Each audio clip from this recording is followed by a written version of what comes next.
Walk into a Chinese kitchen. An iron wok sits over a roaring flame, smoke rising, ingredients tossing through the air, a dish finished in minutes. Walk into a European kitchen, an oven hums quietly, a piece of meat slowly changing color inside, the temperature precise, a timer set. One wok, one oven. Most people assume this is a matter of taste. It is not. These are two paths forged by two civilizations under entirely different conditions of survival. The Chinese art of stir-frying did not appear out of nowhere.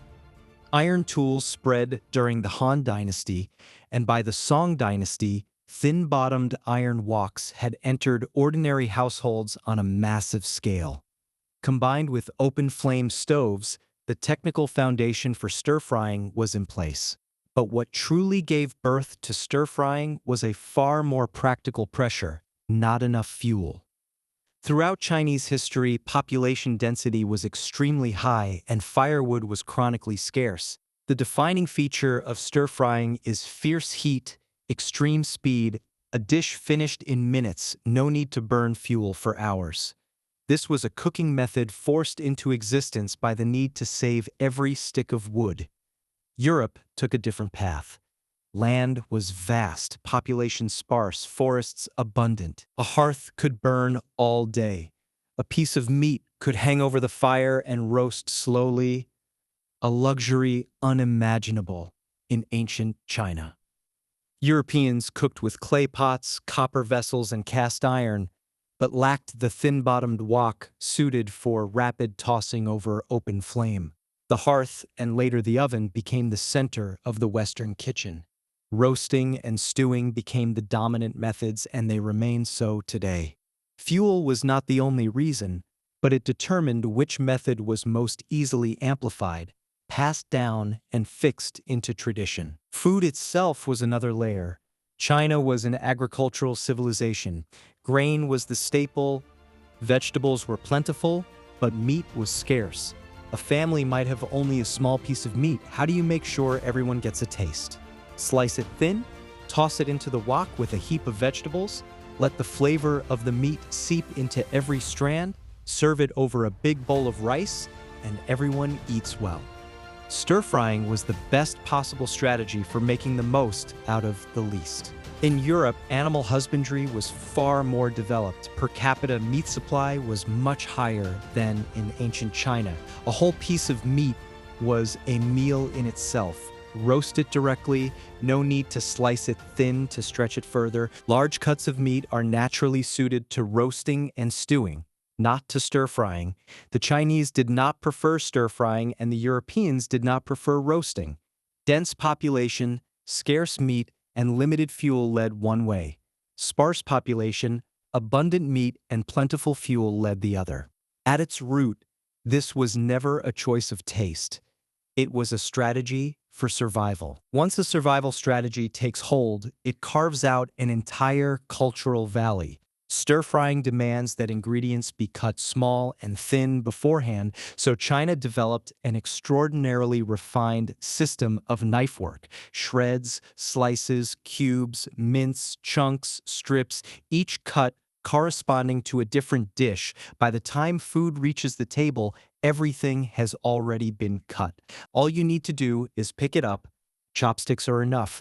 European food arrives at the table in whole pieces: roast chicken, braised lamb shank, and must be cut on the spot.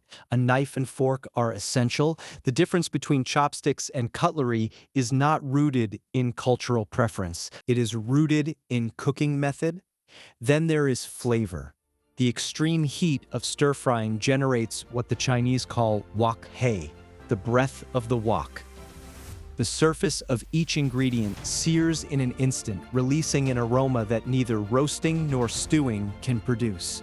Layer on soy sauce, rice wine, vinegar, Sichuan peppercorn, and fermented bean paste, and a single dish carries salty, sweet, sour, spicy, savory, and numbing all at once. The Chinese made fusion and transformation the highest standard. The European tradition placed greater value on the pure flavor of the ingredient itself. A good steak needs only salt and pepper, cooked to the right degree, letting the meat speak for itself. Two philosophies of flavor. One pursues fusion, the other pursues purity. There is another difference often overlooked: equality at the table. The barrier to stir-frying is remarkably low. One wok, one flame, a few vegetables, a scrap of meat, and an ordinary farm family could produce something genuinely delicious. From a single wok, twice-cooked pork, fish-fragrant shredded pork, kung pao chicken, scrambled eggs with tomato, the variations are nearly endless. Culinary richness was never monopolized by the upper class. In Europe, refined cuisine long depended on significant investment in equipment and ingredients. Ovens, multiple vessels, large quantities of quality meat. The daily fare of ordinary people remained bread, cheese, and stew. Stir-frying made China's culinary diversity a universal experience. Roasting made Europe's culinary refinement more of a class privilege. This divergence carries straight into the design of kitchens today. The Western open-plan kitchen, smoke detectors, low smoke point olive oil, flat non-stick pans, the entire logic is built around roasting and baking, inherently hostile to the smoke and fury of Chinese stir-frying.